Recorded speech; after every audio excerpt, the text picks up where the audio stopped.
8। मुझे बचपन में मेरी माँ ने कहा था कि सपने सब देखते हैं, लेकिन उन्हें पूरा वही लोग कर पाते हैं जो कभी रुकते नहीं।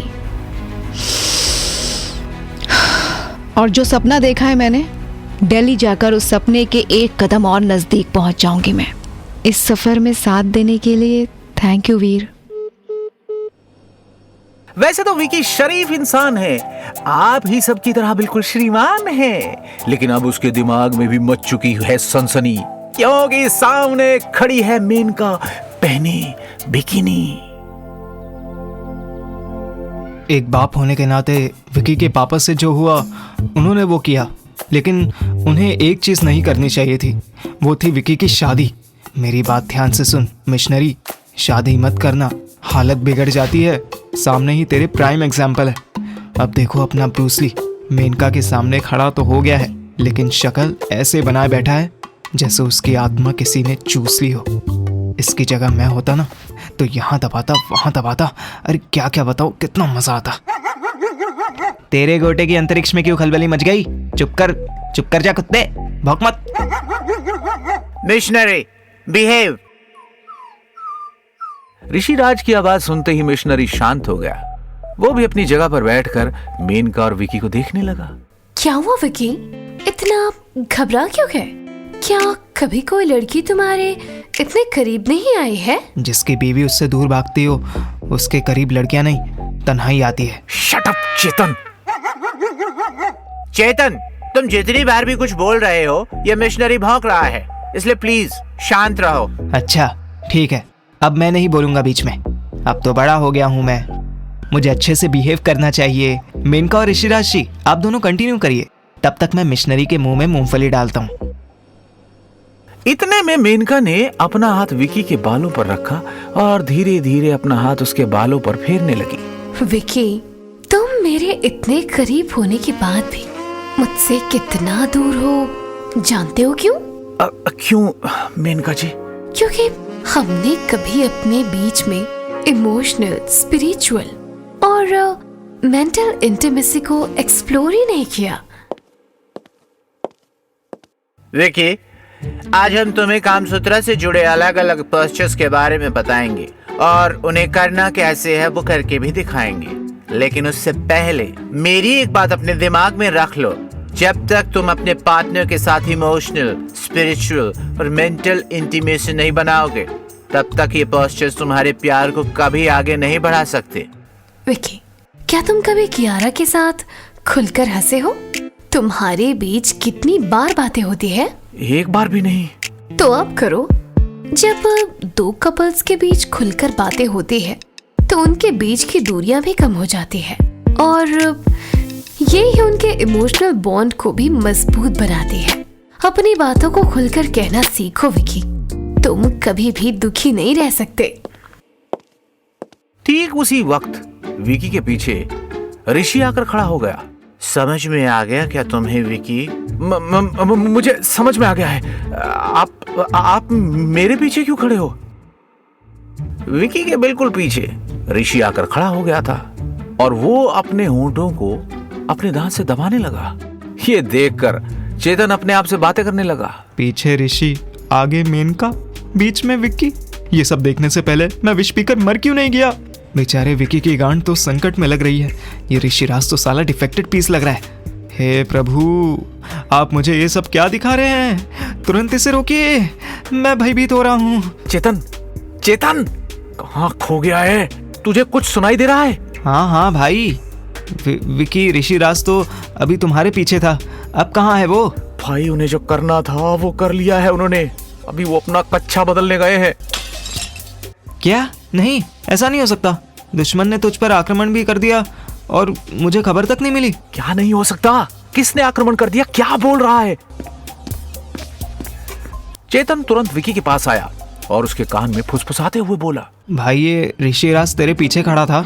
हाँ खड़ा था। तो उसके बाद इसने तेरा शारीरिक शोषण कैसे किया? शारीरिक शोषण? अबे क्या बोल रहा है झिंगुर?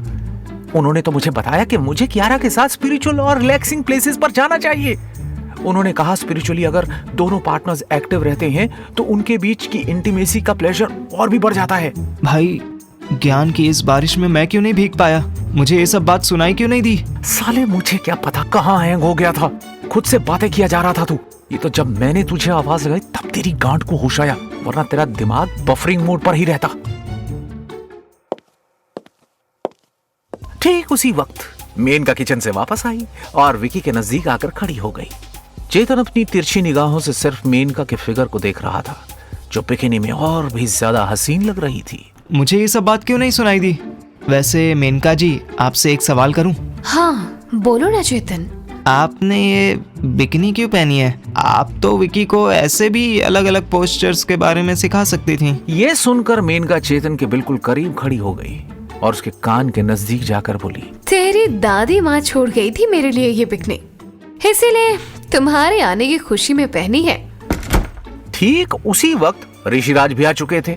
विकी, तुम्हारे कामसूत्रा के सभी इंपॉर्टेंट पोस्चर्स को सीखने का वक्त आ चुका है, क्या तुम तैयार हो? हाँ हम तैयार हैं, शुरू करो। तुम्हारे पैंट में इतने पटाखे क्यों फूट रहे हैं? सीखना तो विकी को है। हाँ तो विकी को बोलना चाहिए। विकी बोले, हम बोले, एक ही बात है। अच्छा, तो शादी के मंडप में विक्की की जगह तुम क्यों नहीं बैठे? इससे पहले कि चेतन कोई जवाब देता, विकी बोल उठा, मैं तैयार हूँ ऋषिराज, बताइए मुझे आगे क्या करना है? विकी। हाँ बोलिए। करीब आओ मेरे। आता हूँ मेनका जी। आओ, करीब आओ। रुक क्यों गए? और पास आओ। जी मेनका जी। मेरे और नजदीक आओ, एकदम मेरे पास। जी आया। विकी मेनका के बिल्कुल नजदीक जाकर खड़ा हो गया।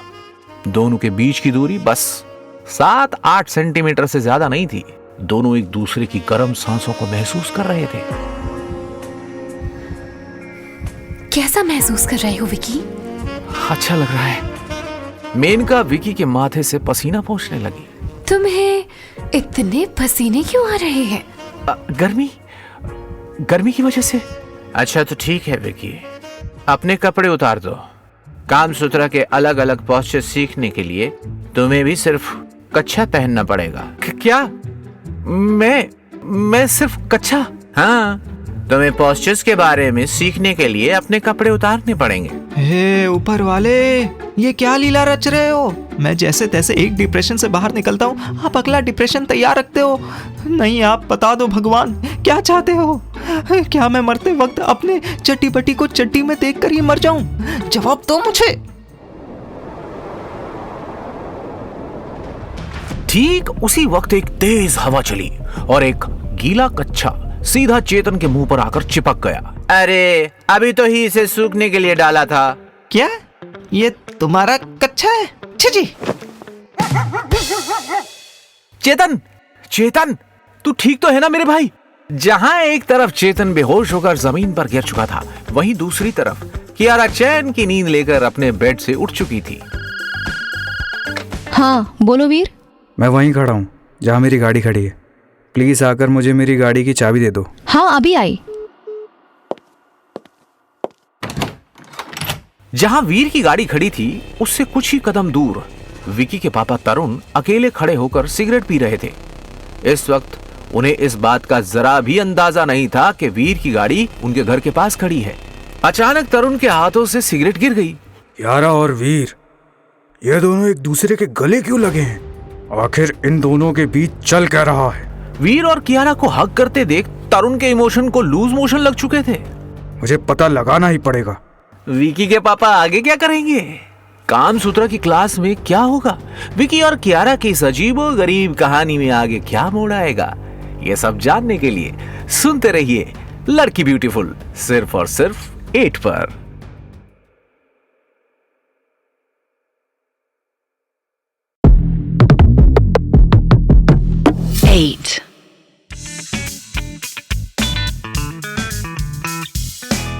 ना विकी शादी करता, ना उसकी जिंदगी में हसीन हादसे होते, ना भोपाल शहर में विकी आता और ना ही कियारा और वीर की दोबारा मुलाकात होती।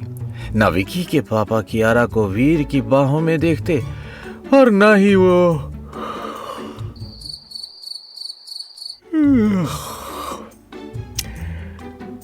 अरे मैं क्या बताऊं यार, बस यही बोलूंगा कि लड़की ब्यूटीफुल कर गई लुल।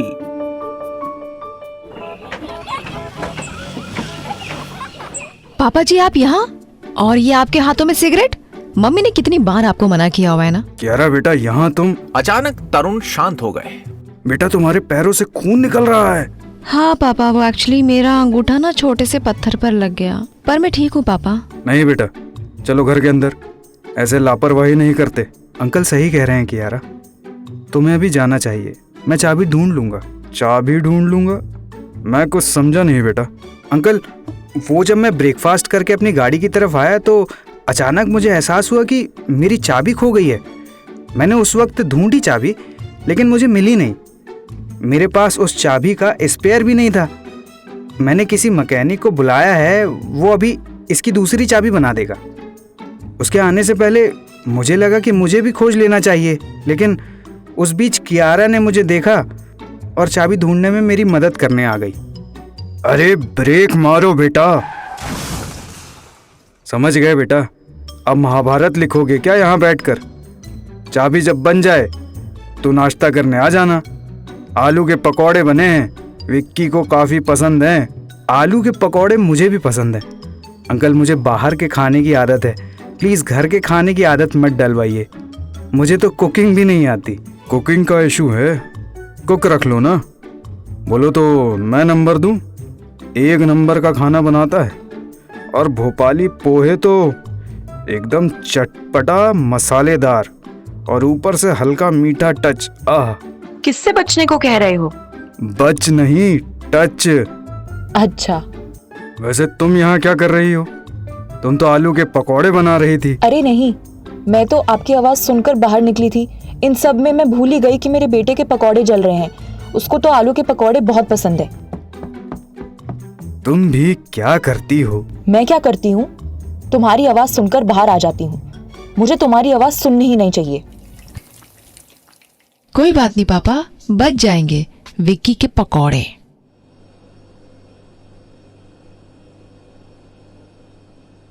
जब चारों तरफ गोलमाल चल रहा हो तो पकौड़ों का ध्यान कौन रखेगा? खैर छोड़ो, पकौड़े हैं फिर से बन जाएंगे। पर इस वक्त विकी जो अपनी इज्जत की मशाल छुपाकर मेनका और ऋषि के सामने बैठा है। मुझे नहीं मालूम था कि तू भी फूलों वाली चड्डी पहनता है।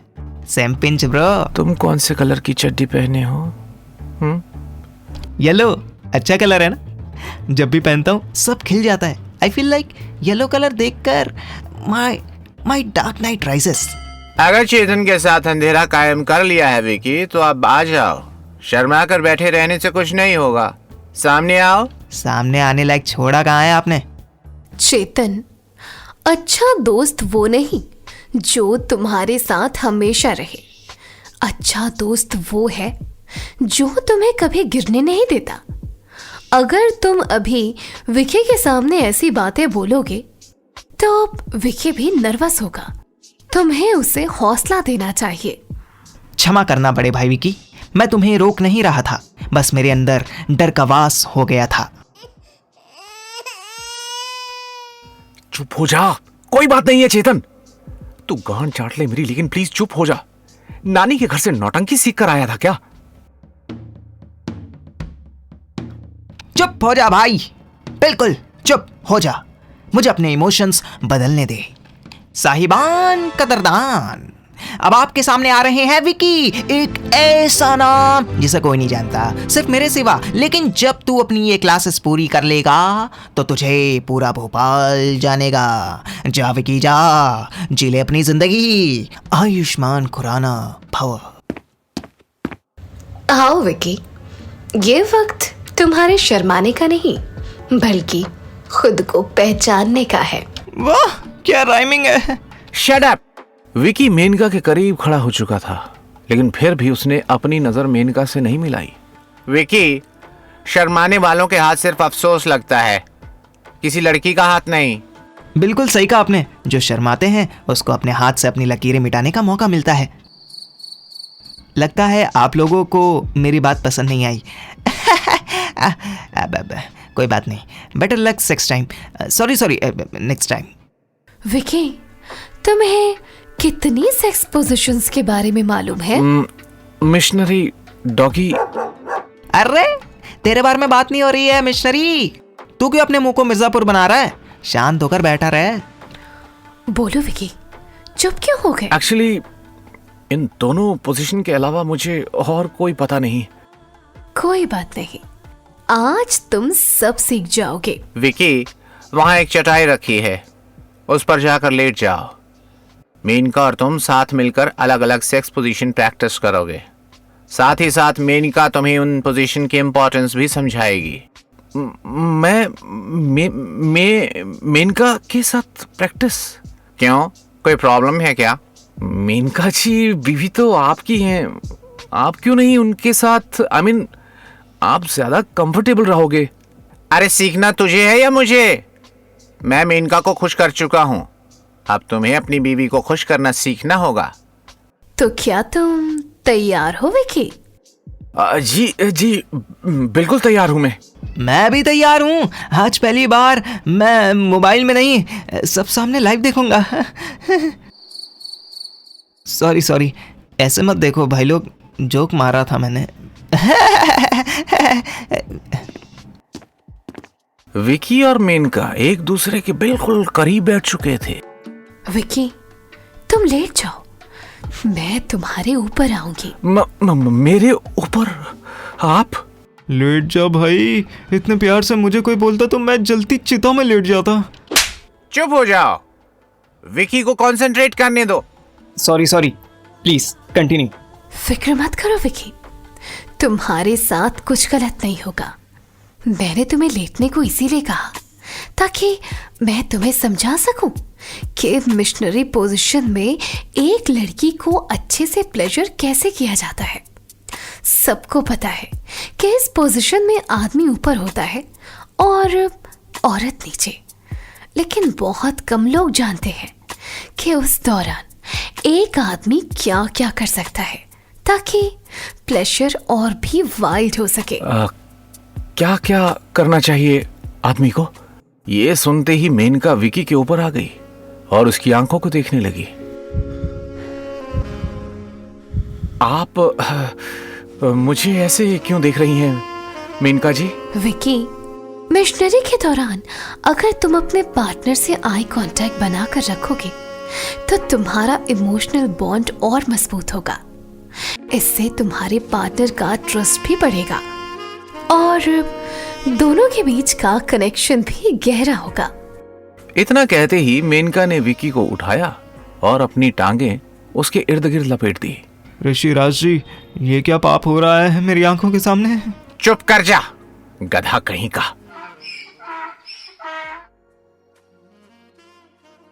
विकी, इसे द क्लैस्पिंग लोटस पोजीशन कहते हैं। विकी, ये पोजीशन इंटीमेसी और स्लो सेंशुअल मूवमेंट्स को एनहांस करता है। क्या हुआ विकी, तुम्हें पसीना क्यों आ रहा है? जब एक हसीना किसी लड़के के ऊपर बैठेगी तो पसीना तो आना लाजमी है ना। चेतन, देख किसका फोन है। तेरे पापा का है। अरे जल्दी उठा और उन्हें बोल कि मैं बाथरूम करने गया हूँ। Hello uncle, touching feet from here. क्या? अरे अंकल, यहीं से पैर छू रहा हूँ आपके। हाँ ठीक है। विक्की कहाँ है? इतनी देर हो गई, कहाँ है वो? उसकी माँ ने उसके लिए आलू के पकौड़े बनाए हैं और तुमने क्यों फोन उठाया है? अंकल, विकी तो बाथरूम गया है, सुबह से बहुत पाद रहा था, पूरे घर में कीचड़ है। सुबह से बहुत पाद रहा था, पूरे घर में कीचड़ जैसी बदबू फैला दी थी। हाँ मैं समझ गया। वो जब बाहर आए तो उसे बोलो कि उसकी मम्मी, मैं, कियारा और वीर उसका इंतज़ार कर रहे हैं और उसे दिल्ली जाने की पैकिंग नहीं करनी क्या? वीर घर पर क्या कर रहा है? क्या वीर घर पर है? वीर का नाम सुनते ही विकी तुरंत उठ गया। माफ करिए मेनका जी, आपकी क्लास हम बाद में लेंगे, अभी मुझे घर जाना है, वरना ये साला वीर ना जाना मुझसे क्या क्या ले लेगा। तुम ऐसे बीच में सेशन छोड़कर नहीं जा सकते। अरे आपके सेशन का श्रीलंका मैं बाद में देख लूंगा। विकी की जल्दबाजी को देखकर मेनका और ऋषि ने भी आगे कुछ नहीं कहा। विकी ने तुरंत अपने कपड़े पहने और घर से बाहर निकल गया। जल्दी चल भाई जल्दी। ये साला वीर जब देखो तब मेरे घर को गार्डन समझकर आ जाता है। चेतन, गाड़ी रोक। क्या हुआ बे? ये देख। अबे क्या देखूं? इसकी माँ का मटर फेंचो। सालों ने तेरी ब्लू फिल्म बना ली है। अबे अगर ये वीडियो इन्होंने पॉर्न साइट पर शेयर कर दिया तो तेरे लौड़े बिक जाएंगे, तेरी गांड मार ली जाएगी, तू तो भरे समाज में नंगा हो जाएगा। बे ये क्या हो गया? विकी भाई तेरी इज्जत तो इन्होंने अपने फोन में कैप्चर कर ली है, अब क्या करेगा? ये दोनों पति पत्नी इतने मादरचोद निकलेंगे मैंने कभी सोचा नहीं था। इस वक्त विकी ऋषिराज की भेजी हुई वीडियो देख रहा है। उस वीडियो में विकी के ऊपर मेनका है, लेकिन वीडियो म्यूट है। तो यह समझना मुश्किल है कि विकी ले नहीं रहा था, बल्कि मेनका उसे दे रही थी काम सूत्रा की टीचिंग। ठीक उसी वक्त ऋषिराज ने एक और मैसेज भेजा। ये वीडियो मैं आज रात तक लीक कर दूंगा। अगर तुम चाहते हो कि मैं इसे डिलीट कर दूं, तो तुम्हें मुझको 1 लाख रुपए देने पड़ेंगे। क्या विकी अपनी वीडियो डिलीट करवा सकेगा? विकी के घर पर आगे क्या होगा? दिल्ली ट्रिप में क्या होगा? विकी और कियारा की इस अजीबोगरीब कहानी में आगे क्या मोड़ आएगा? ये सब जानने के लिए सुनते रहिए लड़की ब्यूटीफुल, सिर्फ और सिर्फ 8 पर।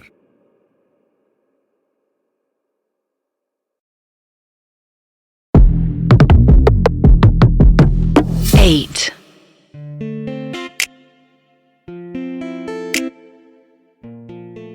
हमेशा मेरे ही पिछवाड़े में क्यों कील ठोकते हो भगवान? कोई और नहीं मिला क्या आपको? कील भी ठोकी तो 1 लाख की, कम से कम 2000 की होती तो सोचा भी जाता। अब इतना पैसा कहाँ से लाएगा मेरा दोस्त? इसको तो दहेज भी नहीं मिला था। चलते हैं इस ऋषिराज के पास। इसकी गांड में गुलाब ना डाल दिया ना मैंने, तो मेरा नाम भी विक्रम उर्फ विकी गुप्ता नहीं। तेरा नाम तो पता है सबको, बताने की क्या जरूरत है? भोसड़ी के, इधर तेरे भाई की इज्जत की माँ बहन हुई पड़ी है और तुझे मजाक सूझ रहा है? आई एम सॉरी, ऐसा मंजर कभी देखा नहीं मैंने, तो फनी फनी सा लग रहा है माहौल। साले इस मंजर ने मेरी गांड में खंजर घुसेड़ दिया है भोसड़ी के। मैं साले ऋषिराज को छोड़ूंगा नहीं।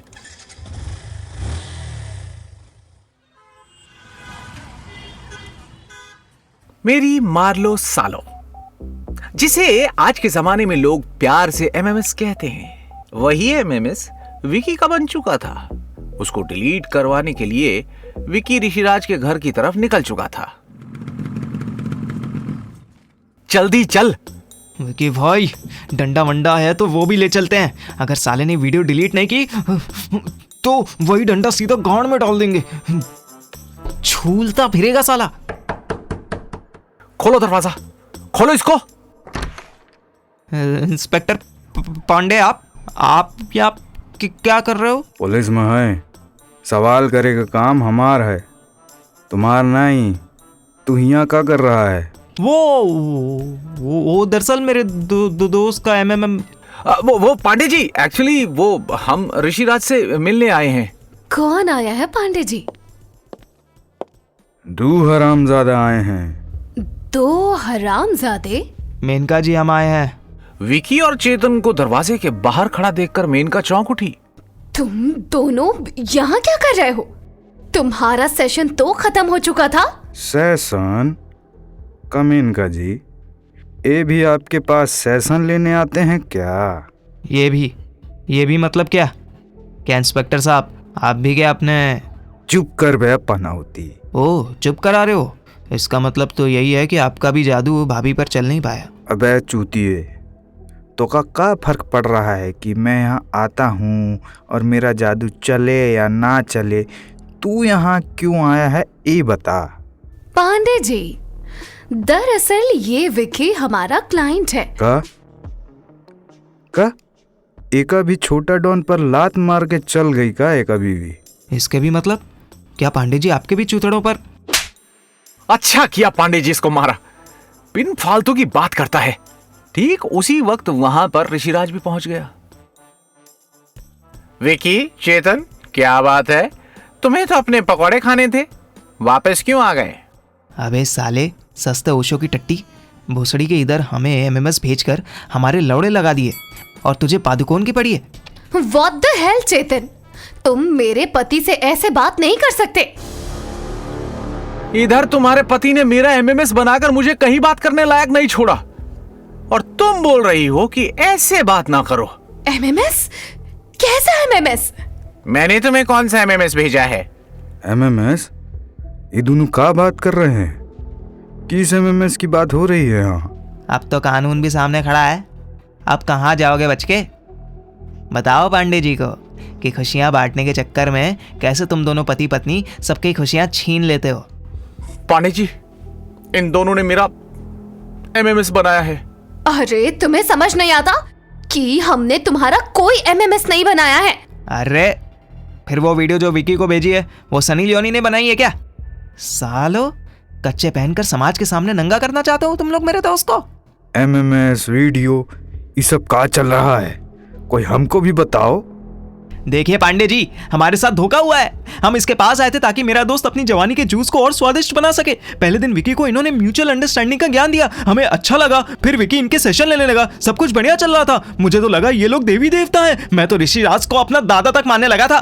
फिर आज इन्होंने कहा कि आज हम विकी को कामा सूत्रा के अलग अलग पोस्टर सिखाएंगे। विकी खुश हो गया। फिर ऋषिराज बोले कच्छा उतार दो। पहले थोड़ा डर लगा, पर भरोसा करके मेरा दोस्त फूलों वाला कच्चा पहनकर इनकी क्लासेस ले रहा था। फिर इस विकी को कॉल आया कि उसके घर पे पकौड़े बने। हम चले गए। जिंदगी एक सफर है सुहाना गाते हुए मैं बाइक चला रहा था, और उसी वक्त इसी ऋषिराज ने वो कच्चे वाली वीडियो बना ली और हमसे 1 लाख रुपए मांग रहा है ये आदमी। अरे पानी वानी पी ले, मर जाएगा वरना। पानी पानी। विकी, हम पर भरोसा करो, हमने तुमको कोई एमएमएस नहीं भेजा है। फोन लाओ अपना। हाँ, मैं अभी लाती हूँ। वैसे पांडे जी, आप कब से यहाँ आ रहे हो? तुम्हारी चौथे के बाद आ रहे हैं यहाँ। बताओ, कोई तकलीफ है का तुमको? हमको क्या तकलीफ होगी? तकलीफ तुम्हें, तभी तो तुम यहाँ आए हो। अरे धीरे धीरे कौन सा मंत्रों का उच्चारण कर रहा है नासपीटे? तभी मेनका भी वहां आ गई। ये लो, देखो ऋषिराज का फोन। देखो कहाँ भेजा है एमएमएस। मुझे तो, मैं देखता हूं। विकी ने तुरंत मेनका के हाथ से फोन लिया और सभी मैसेजेस को देखने लगा। अरे चेतन, ऋषिराज ने तो कोई एमएमएस नहीं भेजा है मुझे। ऐसे कैसे पॉसिबल है भाई? ध्यान से देख। रे, अब मोबाइल में घुसबे करे तो ये सब किसने किया भाई? कौन है वो मादरचोद जो हमारी तेज नजरों से बचा हुआ है? कौन है? सामने आओ भोसड़ी वाले, गांडू सामने आओ, हम तुझसे नहीं डरते। अब तो कानून भी हमारे साथ खड़ा है। ये बात अलग है कि उसका खड़ा नहीं होता, पर आ। देख देख देख, इंस्पेक्टर की गांड से फोन निकला। छींक मारते ही इंस्पेक्टर पांडे की पैंट के बीच से एक फोन निकला। तुम्हारे हाथ में तो पहले से ही फोन है, अभी ये कहाँ से आया? वो मैं। अरे वो मैं क्या कर रहा है? बता ना, बता कहाँ से निकला? बोलता है कि पुलिस के पास ले चलूं। नहीं नहीं नहीं, पुलिस के पास न ले जाना। ये बोलते बोलते अचानक से पांडे को महसूस हुआ कि वो भी पुलिस में ही है। अरे पुलिस में तो मैं हूँ, मुझको काहे धमकी दे रहा है? लोग गांड से टट्टी निकालते हैं, तुम्हारे फोन निकला है। 2-2 फोन हाथ में है तुम्हारे। पुलिस होकर चोरों वाले काम क्यों किए? ये फोन किसका है? जवाब दो। वो मैं, ये फोन। वो क्या कर रहा है बे? जल्दी बोल।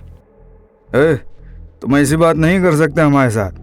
गांड फट रही हमारो यार, थोड़ा आराम से बोलवा। इंस्पेक्टर की गांड से निकला हुआ फोन बजने लगा था। तुमको भी अभी बजना था, जब तक आंट के नजदीक थे मेरे, शांत थे ससुरा। किसका फोन आया तुझे? फोन उठा, अभी उठा। नहीं। उठा फोन। नहीं। अचानक मेनका ने इंस्पेक्टर पांडे के हाथ से फोन छीन लिया। विकी, ये इसको तो वीर ने कॉल किया है। वीर ने इंस्पेक्टर पांडे को कॉल क्यों किया? वीडियो बनाने वाला कौन है?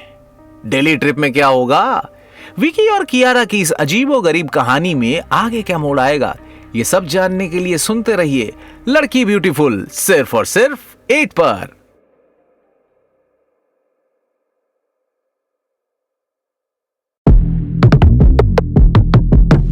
Eight. ऐसे हो जाते हैं लोग, कभी इसके कभी उसके कभी भोसड़ी के। आज मुझे मेरी माँ की बोली हुई बात याद आ गई, साथ में रहने वाला साथी हो जरूरी नहीं। अरे चेतन, अपना जुबान पर लगाम रख। नहीं तो क्या। साले अभी बताते हैं तो का कि रुक पांडे। गुस्से में पांडे चेतन को थप्पड़ मारने के लिए आगे बढ़ ही रहा था कि तभी विकी की तेज आवाज सुनकर वो अचानक रुक गया। पांडे जी, गुस्सा दिखाकर आप अपनी सच्चाई को नहीं ढक सकते। बताओ क्यों आया था आपको वीर का कॉल? वो विक्की जरा जरा क्या कर रहे हो, सच बोलो। मेनका जी, अपने हाथों को पीछे करो, नहीं तो ये इंस्पेक्टर पांडे नामक दैत्य आपसे फोन छीनकर दोबारा फोन काट देगा। हाँ चेतन। चलो पांडे जी, फोन उठाओ और वीर से बात करो। जरा हमें भी तो पता चले कि तुम दोनों मिलकर कौन सा गुल खिला रहे हो। अरे छोड़ो, काहे हमारी लंका लगाए में पड़े हो तुम। देखो अब तो खुद दे काट दिया वो फोन, छोड़ो ना। ठीक उसी वक्त चेतन ने गुस्से में इंस्पेक्टर पांडे का डंडा उठा लिया। अगर तुमने फोन नहीं उठाया ना पांडे, तो इसी डंडे से तुम्हारे पिछवाड़े को लाल कर दूंगा मैं। और तुमको तो बताने की जरूरत भी नहीं है कि कानून का डंडा कितना दर्द देता है। अरे यार पगला गए हो का? डंडा नीचे रखो यार, तुम उठाते हैं हम फोन। पांडे ने जैसे ही वीर का फोन उठाया, उसने उसे स्पीकर पर रख दिया। हेलो वीर, इतनी बार फोन कर रहा हूँ, उठा क्यों नहीं रहे हो? वो मैं अरे वो क्या कर रहे हो पांडे? मुझे वीडियो क्यों नहीं भेजा अभी तक? कौन सा वीडियो? जिस कानून के पास लोग अपनी इज्जत बचाने के लिए जाते हैं, वही कानून विकी के इज्जत की मां बहन करने वाला था। ये आवाज किसकी? फोन काहे काटा रे? फोन? साले तुझे बीच से ना काट दूं मैं। तूने मेरी वीडियो क्यों बनाई? तुमने वीडियो बनाई तो बनाई, लेकिन हमारा नंबर कैसे यूज कर लिया?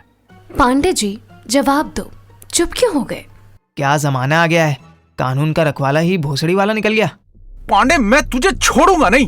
छोड़ो हमको। साले तुझे छोड़ने के लिए नहीं पकड़ा है मैंने। मार विकी मार, आज तेरी इज्जत का सवाल है, इसकी गा। पीछे हटो सभी लोग। विकी छोड़ो पांडे को। विकी, पांडे को छोड़ दो। विकी, गुस्से को खुद पर भारी मत होने दो। ये इंसान से उसके सोचने का तरीका छीन लेता है। काम सूत्र के मुताबिक जो व्यक्ति अपने गुस्से पर कंट्रोल नहीं कर सकता, वो अपने जिंदगी के मैदान में किसी से भी हार मान जाएगा। अरे चुप करो यार, भाड़ में गया मेरा कंट्रोल। साला मेरी गांड को गोवा का टूरिस्ट स्पॉट समझकर वीडियो बना ली इसने, और आप बोल रही हैं कंट्रोल करूं।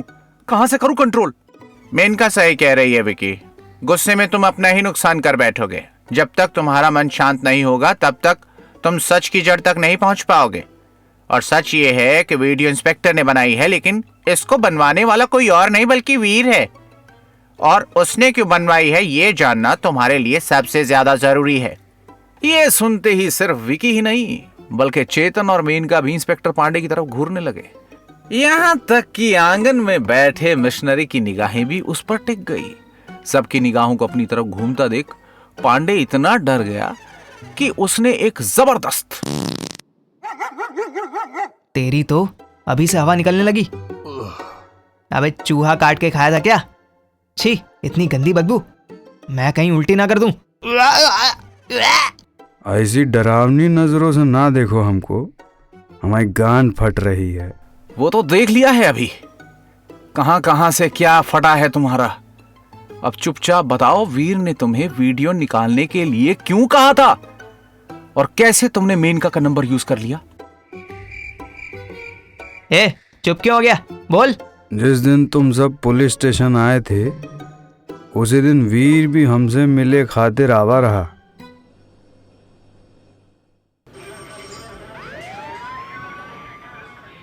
वीर अपने हाथों में एक सिम लिए पुलिस स्टेशन के अंदर घुस चुका था। वीर, क्या हाल है भाई?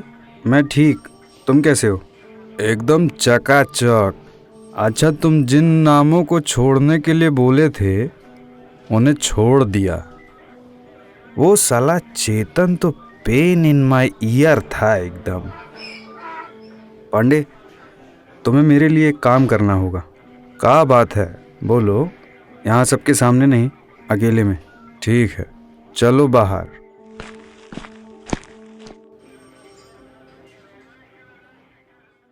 बोलो वीर, क्या बात है? वीर ने तुरंत पांडे का हाथ पकड़ा और उसको एक सिम थमा दिया। का भाई, सिम बेचने का बिजनेस खोल लिए हो का? मेरी बात ध्यान से सुनो पांडे। अरे इतना गंभीर होकर काहे बात कर रहे हो भाई?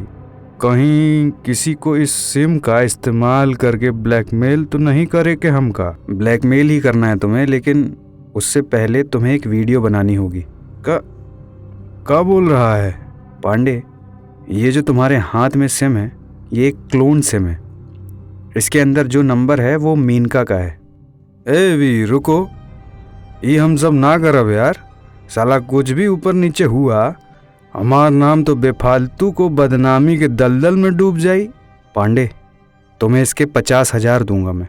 कहा? सच में? क्या करे के है ऋषिराज के साथ? बोला वीर भाई। चुप काहे हो गई? हमारी बात बुरी लगी तो माफ कर दो हमका। पांडे, अब मैं जो बोलूंगा उसे अपने दिमाग में गांठ बांध लो। मुझे मालूम है कि तुम मेनका और ऋषिराज के कामासूत्र के सेशन लेते हो। तुम्हें फिर से वही करना होगा, लेकिन इस बार एक ट्विस्ट है। अपना सेशन लेने से पहले तुम्हें चुपके से उनके घर के बाहर जाना होगा, और वो भी तब जब विक्की और चेतन उनके घर के अंदर। का ये दोनों भी सेशन लेने जाते हैं? अरे चुप कर पांडे, सुन पहले मेरी बात। I am sorry, please continue. तो जब वो घर के अंदर होंगे तब तुम उनकी वीडियो बनाओगे। जब उनकी वीडियो बन जाएगी तो अपने दूसरे फ़ोन में ये सिम डालना, और फिर ऋषिराज के क्लोन नंबर से वो वीडियो विक्की को भेज देना। साला विक्की इधर तड़प जाएगा। मैं उसकी वीडियो से उसे ब्लैकमेल करूंगा, और फिर कभी वो दोबारा ऋषिराज और मेनका के पास भी नहीं जाएगा। समझे पांडे? हाँ समझ तो गए, लेकिन एक दिक्कत है। क्या दिक्कत है? कभी कभी क्लोन सिम में OTP नहीं आता, तो हम उसके नाम का व्हाट्सएप बनाने के टाइम OTP में ही लटक गए तो क्या करब? इसी के लिए तो बोला है कि तुम उनके सेशन लेने जाना। जिस वक्त तुम उनका सेशन ले रहे होगे तभी दोनों के फ़ोन चेक करना कहाँ है, और फिर मौका देखते ही जब OTP आएगा चुपके से ऋषिराज के फ़ोन से ले लेना। और याद रखना, कोई गलती नहीं होनी चाहिए। समझ गए वीर भाई? समझो तुम्हारा काम हो ही गया। तुम बस हमारे 50,000 तैयार रखी हो। ऋषिराज और मेनका के घर में काफी सन्नाटा था। इंस्पेक्टर पांडे के इस खुलासे ने सबके होश उड़ा दिए थे। इंस्पेक्टर पांडे, तुमने दौलत के नशे में किसी की जिंदगी बर्बाद करने का कैसे सोच लिया? अगर मेरा दोस्त विकी वीडियो देखते ही मर जाता तो क्या करते इस 50,000 का? जवाब है कोई? वो पैसा अभी तक हमको मिला नहीं। बोला था UPI कर दो, नहीं करे सर। साले शादी की पुरानी मिठाई जैसी तेरी सूरत है, तुझे पैसे चाहिए? भोसड़ी के तेरे घर तो कोई सोन पापड़ी नहीं लाता होगा, तुझे पैसे चाहिए? तुझे पैसे नहीं, मेरी लात पड़ेगी। रुक विकी, अपनी लात से इसको लातूर भेजने से पहले तूने क्या एक बार भी ये सोचा कि जब अपने को मैसेज आया था तब वॉइस नोट तो ऋषिराज का था? हाँ, मेरी आवाज तुम्हें कहां से मिली? आजकल ढेर सारे ऐसे वॉइस ओवर आर्टिस्ट हैं जो बहुत लोगों की आवाज निकाल सकते हैं। ऋषिराज का आवाज उतारबे कोनो मुश्किल रहा। हेलो पापा। बेटा, जब करण अर्जुन दोबारा मरेंगे तब आओगे क्या घर? नहीं पापा, मैं आ रहा हूं कुछ देर में। आ रहा हूँ। बेटे, इधर तेरे पकौड़े ठंडे हो गए और तू अभी तक आ ही रहा है। ऐसी कौन सी घड़ी पहन रखी है तूने जो घर आने का समय नहीं बताती तुझे? बोलेगा दिल्ली जाना है कि नहीं? पापा मैं अपनी माँ के हैरी पॉटर, अब चाहे झाड़ू पर ही बैठ कर आना पड़ेगा। आ, मुझे तू आधे घंटे के अंदर घर के अंदर चाहिए, नहीं तो अलादीन के चिराग की तरह तुझे इतना घिसूंगा मैं कि तुझे झाड़ू लगाने में भी तकलीफ होगी। फोन काटते ही विकी ने गुस्से से इंस्पेक्टर पांडे के हाथ से फोन छीन लिया और वो वीडियो डिलीट कर दिया। सुन बे इंस्पेक्टर, आज तुझे माफ कर रहा हूं मैं। दोबारा हमारे साथ ऐसी कोई हरकत की ना तो तुझे बताऊंगा जो करना रहेगा तेरे साथ, क्योंकि अभी तो मैंने भी नहीं सोचा है कि क्या करना है। चल विकी चलते हैं।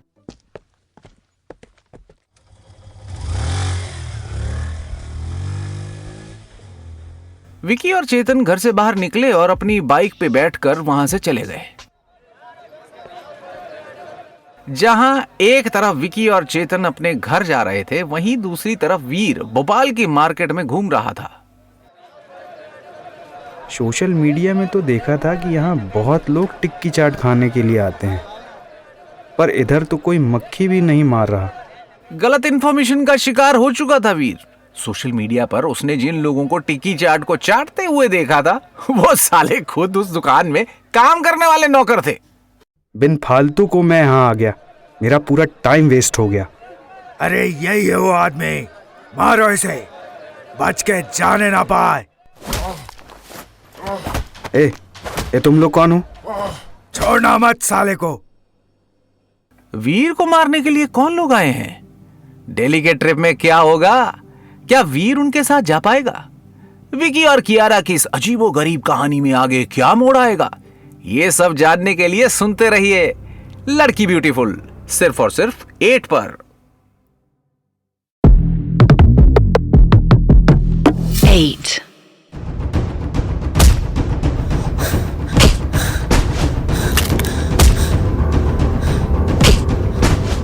बीच बाजार में अगर लड़ाई हो तो आसपास के लोगों का सीना खुशी से फूल जाता है और सालों को लड़ाई देखने में इतना मजा आता है कि वो लड़ाई रोकना भी भूल जाते हैं। वैसे सच कहूं तो लड़ाई रोकने की जरूरत भी नहीं थी, क्योंकि वीर सभी गुंडों को ऐसे पेल रहा था जैसे धोनी डेथ ओवर्स में बॉलर्स को पेलता है। बेचारे गुंडे आए थे वीर को मारने, अब अपनी मरवा कर भाग रहे हैं। बता, किसने भेजा है तुझे? बताएगा कि और मारूं तुझे? नहीं भैया, और मत मारो।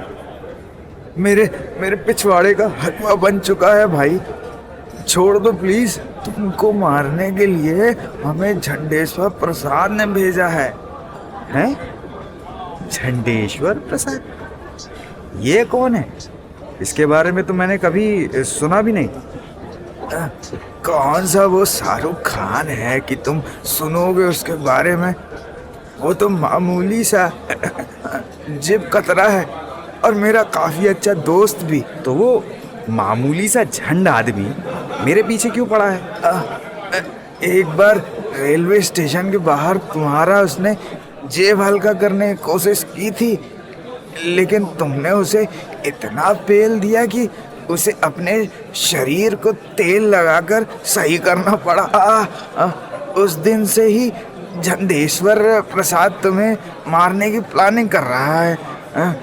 और आज जब तुम अकेले दिखे तो सोचा अपने दोस्त का रिवेंज लेता हूं, पर तुम तो एक्शन हीरो निकले। भाग यहाँ से। वीर ने झंडेश्वर प्रसाद के दोस्त को छोड़ दिया और बिना टिक्की चाट खाए ही अपने घर की तरफ निकल गया। विकी तू जा अपनी पैकिंग कर, रात को रेलवे स्टेशन पर मिलते हैं। हाँ ठीक है।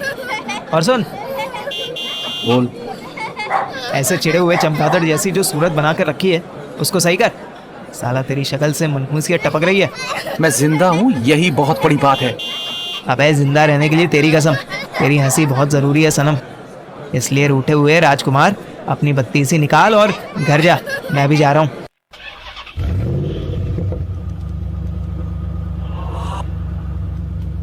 अपनी शक्ल पर मुस्कान का फिल्टर डालकर विकी अपने घर के अंदर पहुंच चुका था। आ गई बेटा, तुम्हारा कब से इंतजार कर रही थी। कहाँ थे तुम? वो मम्मी, मैं चेतन के साथ आधार केंद्र गया था, उसे अपना नंबर अपडेट करवाना था ना, इसलिए। अच्छा बेटा, कोई बात नहीं। आ गए विक्की साहब। घर तक पहुंचने में कोई परेशानी तो नहीं हुई? सॉरी पापा, वो मैं जरा। हाँ ठीक है, मुझे नहीं सुनना कुछ। अब अंदर जाकर कियारा के साथ उसकी पैकिंग में मदद कर। जी पापा। विकी कहाँ थे तुम? वो चेतन के साथ आधार केंद्र गया था। अच्छा, कियारा, तुमने वीर को गाड़ी की चाबी दे दी थी ना? क्योंकि अभी जब मैं बाहर से आ रहा था तो मुझे उसकी गाड़ी नहीं दिखाई दी। हाँ विकी, मैंने उसे चाबी दे दी थी। क्यों? क्योंकि वो मांग रहा था चाबी। कियारा, तुमने अभी तक मुझे नहीं बताया कि उसकी चाबी हमारे कमरे में क्या? विकी का ये सवाल सुनकर कियारा ने पैकिंग करनी बंद कर दी। तुम्हें जानना है ना विकी कि ये चाबी हमारे कमरे में कैसे आई? ठीक है, मैं तुम्हें सब शुरुआत से बताती हूँ। जब मैं उस 2 कौड़ी के इन्फ्लुएंसर जतिंदर को मारकर अगले स्टेशन उतरी ना, तो वहाँ ज्यादा भीड़ नहीं थी। ओ मैडम, कहाँ जाना है? नहीं भैया, थैंक यू। मैंने जब चारों तरफ अपनी नजर घुमाई तो वहाँ 5-6 ऑटो, 1-2 टैक्सी ड्राइवर, कुछ चाय की टपरी और राह चलते कुत्तों के अलावा ना कोई नहीं। और हैरानी की बात ये थी कि सबकी नजर सिर्फ मुझ पर थी। पैदल कहाँ जा रही हो मैडम? बैठिए, आपको छोड़ देता हूँ मैं। मेरा पहले तो मन किया कि उस ऑटो में बैठ जाऊं, लेकिन जब मैंने उस ड्राइवर के शरीर से आती हुई शराब की बदबू सुनी ना, तो मैं डर कर आगे बढ़ गई। इस दौरान मैंने तुम्हें कई कॉल्स किए विक्की, पर तुमने मेरा फोन नहीं उठाया। उसी दौरान जब मैंने टैक्सी का ऐप ओपन किया ना, तो देखा कि मेरी लोकेशन तक पहुंचने में हर टैक्सी को 20 से 25 मिनट लगेंगे। उस वक्त मुझे समझ में नहीं आया कि मैं क्या करूं, और फिर कुछ देर के बाद मैंने वीर को फोन मिलाया। कियारा, इतनी रात को क्यों फोन किया है मुझे? वीर, मैं तुम्हें एक लोकेशन भेज रही हूँ, प्लीज पिक मी अप। है? लोकेशन? मैं कुछ समझा नहीं। सवाल मत करो वीर, बस ये बोलो कि आओगे या नहीं। आता हूँ। वीर ने मुझे रेलवे स्टेशन से पिकअप कर लिया था, और जब मैं घर के बाहर पहुंची तो लकीली दरवाजा खुला हुआ था। मैं चुपके से अंदर घुस गई, लेकिन क्या हुआ कियारा? शांत क्यों हो गई? जब मैं घर के अंदर गई तो उसी वक्त मैंने पापा की आवाज सुनी। अरे वीर बेटा, इतने सुबह सुबह यहाँ क्या कर रहे हो? आओ, घर के अंदर आओ। उस गधे वीर से ना नहीं बोला गया, वो सीधे पापा के साथ अंदर आ गया। और फिर उसने नाश्ता किया? फिर क्या हुआ नाश्ता करने के बाद? फिर नाश्ता करके जब वो बाहर गया तो बाहर उसने अपनी चाबी देखी, लेकिन उसे अपनी चाबी कहीं नहीं मिली। बस वो अपनी गाड़ी छोड़कर यहाँ से चला गया। और बाद में जब तुम्हें चाबी मिली तो तुमने उसे अपने कमरे में रख दिया। अच्छा, तो ये बात थी। हाँ, यही बात थी विक्की। इसके बाद दोनों ने एक दूसरे को कुछ भी नहीं कहा। कियारा अपनी पैकिंग में बिजी हो गई और विक्की भी अपने कपड़े पैक करने लगा। इन सब में कब शाम के 7 बज गए मालूम ही नहीं पड़ा। रेलवे स्टेशन जाने से पहले विक्की और कियारा मम्मी पापा के पास जाती हैं। कियारा बेटा, अच्छे से एंजॉय करना दिल्ली में। ये लो, मैंने तुम्हारे लिए कुछ खाना पैक किया है, रास्ते में खा लेना।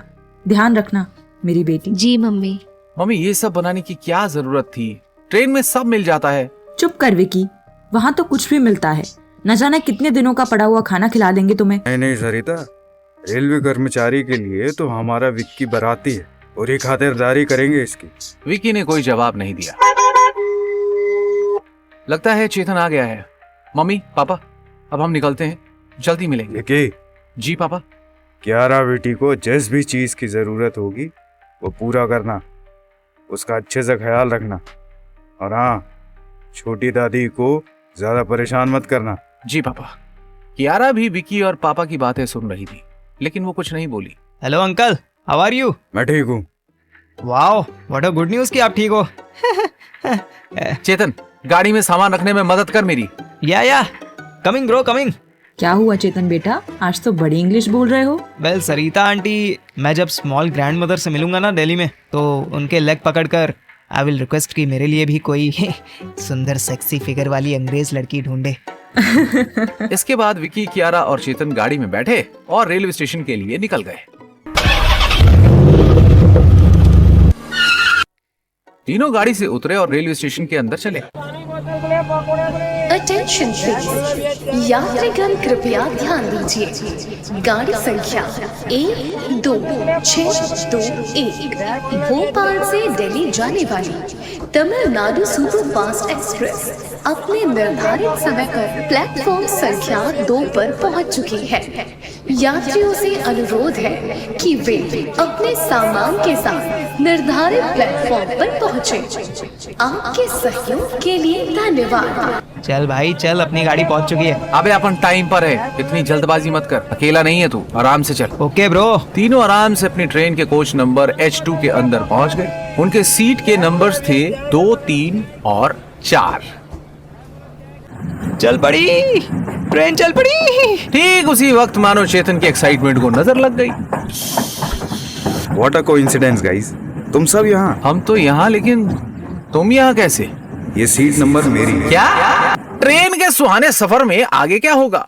दिल्ली के ट्रिप में क्या विकी और कियारा के बीच प्यार का इंजन चालू होगा या फिर उनका रिश्ता डिरेल हो जाएगा? विकी और कियारा की इस उल्टी सीधी कहानी में क्या होगा, ये सब जानने के लिए सुनते रहिए लड़की ब्यूटीफुल।